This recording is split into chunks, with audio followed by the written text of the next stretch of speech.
अगर मैं आपसे पूछूं कि आपका डाइजेस्टिव सिस्टम कैसा है, तो आप कहेंगे कि हमारा डाइजेस्टिव सिस्टम बहुत स्ट्रॉन्ग है। और हो सकता है कुछ लोग ये भी कहें कि हमारा डाइजेस्टिव सिस्टम तो बहुत वीक है। अब सवाल ये है कि ये डाइजेशन है क्या, कैसे हमारा खाया हुआ खाना डाइजेस्ट होता है और कैसे उसमें से न्यूट्रिएंट्स बॉडी को मिल जाते हैं। यानी हम ये जानना चाहते हैं कि हमारा डाइजेस्टिव सिस्टम यानी ह्यूमन बॉडी का डाइजेस्टिव सिस्टम कैसे वर्क करता है। तो आप ये तो जानते ही होंगे कि हमारी बॉडी को एनर्जी फूड से मिलती है और फूड की वजह से ही ग्रोथ और रिपेयर जैसे फंक्शन कर पाना बॉडी के लिए पॉसिबल होता है। और जो फूड हम खाते हैं उसे उसकी सिंपलेस्ट फॉर्म में यानी ग्लूकोज, अमाइनो एसिड और फैटी एसिड में कन्वर्ट करने का काम भी तो डाइजेस्टिव सिस्टम ही करता है। और फिर ये फूड ब्लड स्ट्रीम में एब्जॉर्ब हो जाता है और इसके न्यूट्रिएंट्स बॉडी के हर सेल तक पहुंचा दिए जाते हैं। और एक इंटरेस्टिंग बात ये है कि जैसे हम ट्रैवल करते करते डिफरेंट टाइप्स ऑफ फूड खाना पसंद करते हैं, बिल्कुल वैसे ही फूड हमारी बॉडी में ट्रैवल करते हुए ही आगे बढ़ता है, क्योंकि डाइजेस्टिव ट्रैक्ट माउथ से स्टार्ट होता है और एनस पर एंड होता है। और ये एक लॉन्ग मस्कुलर ट्यूब की तरह होती है जो ऑलमोस्ट 9 मीटर लंबी होती है। यानी खाने का ये सफ़र भी काफ़ी लंबा होता है और इस रास्ते में कई डाइजेस्टिव ऑर्गन भी अटैच रहते हैं।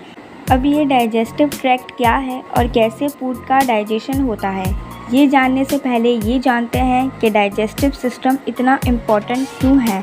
तो इसका जवाब है कि हमारी बॉडी को फूड से न्यूट्रिएंट्स मिलते हैं जो बॉडी की प्रॉपर फंक्शनिंग के लिए ज़रूरी होते हैं। और ऐसे न्यूट्रिएंट्स में protein, fats, carbohydrates, vitamins, minerals और वाटर इंक्लूड होता है। अब इन न्यूट्रिएंट्स को स्मॉल पार्ट्स में ब्रेक डाउन करने का काम डाइजेस्टिव सिस्टम करता है ताकि ये बॉडी में एब्जॉर्ब होकर एनर्जी दे सकें और ग्रोथ और सेल रिपेयरिंग में हेल्प कर सकें। इस प्रोसेस में प्रोटीन्स अमाइनो एसिड्स में ब्रेक डाउन होते हैं, फैट्स फैटी एसिड में, ग्लाइसरॉल और कार्बोहाइड्रेट्स और सिंपल शुगर में।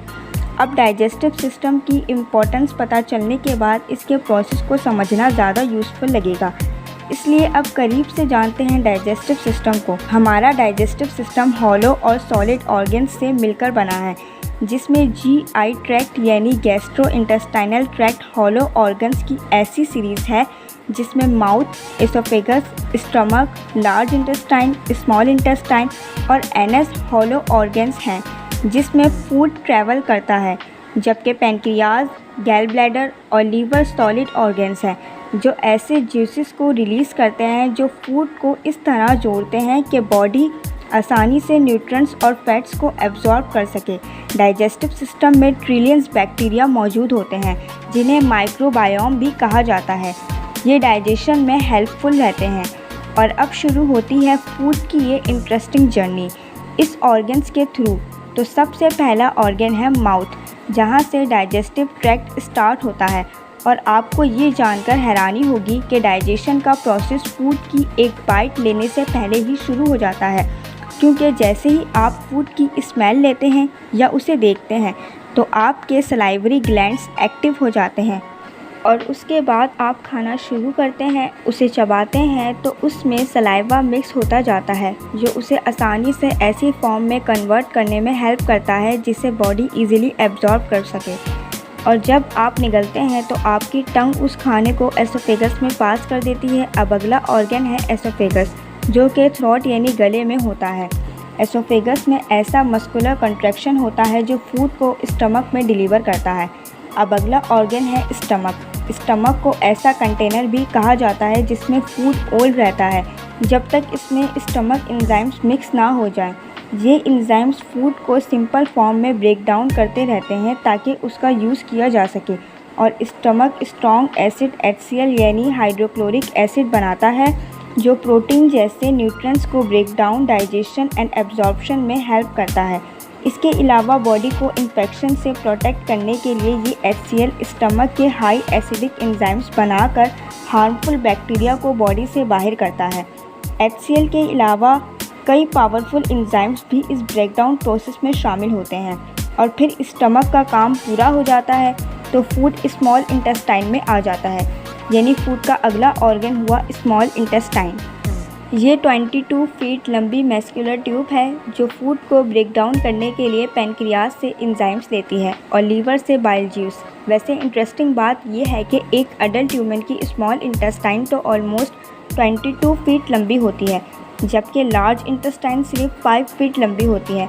वैसे इसका रीज़न ये है कि स्मॉल इंटेस्टाइन को ह्यूमन डायमीटर लार्ज इंटेस्टाइन के कंपैरिजन में कम होता है, इसलिए इसे स्मॉल इंटेस्टाइन कहा जाता है।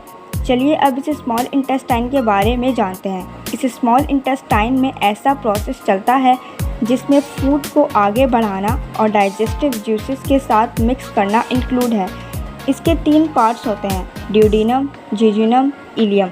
Duodenum continuously breaking down process के लिए रिस्पॉन्सिबल होता है, जबकि जेजुनम और इलियम ब्लड में न्यूट्रिएंट्स के एब्जॉर्प्शन के लिए रिस्पॉन्सिबल होते हैं।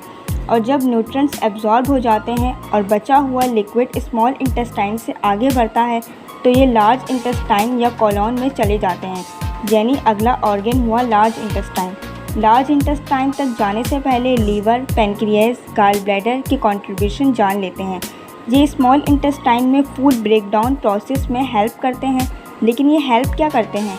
तो पैनक्रियाज डाइजेस्टिव एंजाइम ड्यूडेनम में सेंड करते हैं जो प्रोटीन, फैट्स एंड कार्बोहाइड्रेट्स को तोड़ते हैं, और लीवर स्मॉल इंटेस्टाइन में बाइल जूस सेंड करता है जो फैट और कुछ विटामिन्स के थ्रू डाइजेशन में हेल्प करते हैं।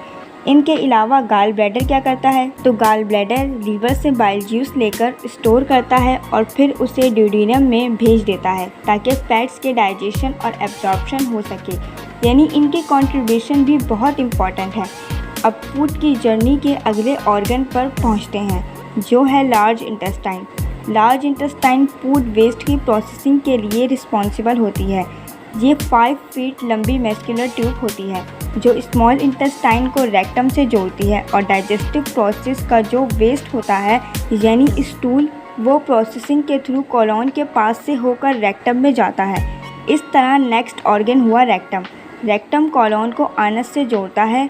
इसकी एवरेज लेंथ 10 से 15 सेंटीमीटर होती है। रेक्टम का काम कोलोन से स्टूल रिसीव करना होता है, और डाइजेस्टिव ट्रैक्ट का लास्ट ऑर्गन होता है एनस, जिसके थ्रू वेस्ट को बाहर निकाल दिया जाता है, और इस तरह फूड की ये जर्नी पूरी होती है, यानी डाइजेशन का प्रोसेस कंप्लीट होता है। लेकिन अगर डाइजेशन का ये प्रोसेस सही तरह से कंप्लीट ना हो तो बहुत सी प्रॉब्लम्स हो सकती हैं, जैसे constipation, diarrhoea, heartburn, stomach, flu और ऐसी बहुत सारे इश्यूज़। इसके अलावा कॉमन डाइजेशन सिस्टम डिजीज़ यानी गैस्ट्रोइंटेस्टाइनल और डिसऑर्डर्स में आती हैं, GERD, IBS, कैंसर यानी गैस्ट्रोइंटेस्टाइनल कैंसर्स। अब अगर डाइजेस्टिव सिस्टम से जुड़ी ऐसी बीमारियों से दूर रहना चाहते हैं तो कुछ रूल्स को ध्यान में रखना चाहिए जिन्हें हम अक्सर भूल जाते हैं, जैसे कि सफिशिएंट अमाउंट में पानी पीना चाहिए, अपनी डाइट्स में फ्रूट्स और वेजिटेबल्स शामिल करने चाहिए, अपनी डाइट में फाइबर ऐड करना चाहिए ताकि डाइजेशन आसान हो सके, ओवर ईटिंग करने से बचना चाहिए और खाने को जितना हो सके चबाना चाहिए ताकि खाने में इतनी सलाइवा मिक्स हो सके जो डाइजेशन को आसान बनाए। एक्सरसाइज के ज़रिए एक्टिव बने रहना चाहिए और खाने के कुछ टाइम के बाद वॉक की हैबिट रखनी चाहिए ताकि फूड ज़्यादा आसानी से डाइजेस्ट हो सके।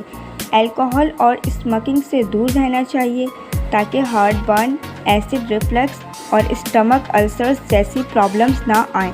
स्ट्रेस से दूर रहें। हेल्दी फूड चॉइसेस को डेवलप कीजिए ताकि आपकी अच्छी सेहत भी बनी रहे। और अब तो आप डाइजेशन के प्रोसेस भी जान चुके हैं और इसे बेहतर बनाने के लिए क्या करना चाहिए ये भी अब आपको पता है। अगर ये वीडियो आपको हेल्पफुल, नॉलेजेबल और इन्फॉर्मेटिव लगी हो तो आप इसे लाइक भी करें और ज़्यादा से ज़्यादा शेयर भी करें। कमेंट्स बॉक्स में ये ज़रूर बताइएगा कि आगे आपको कौन सी इन्फॉर्मेशन चाहिए। Thank you.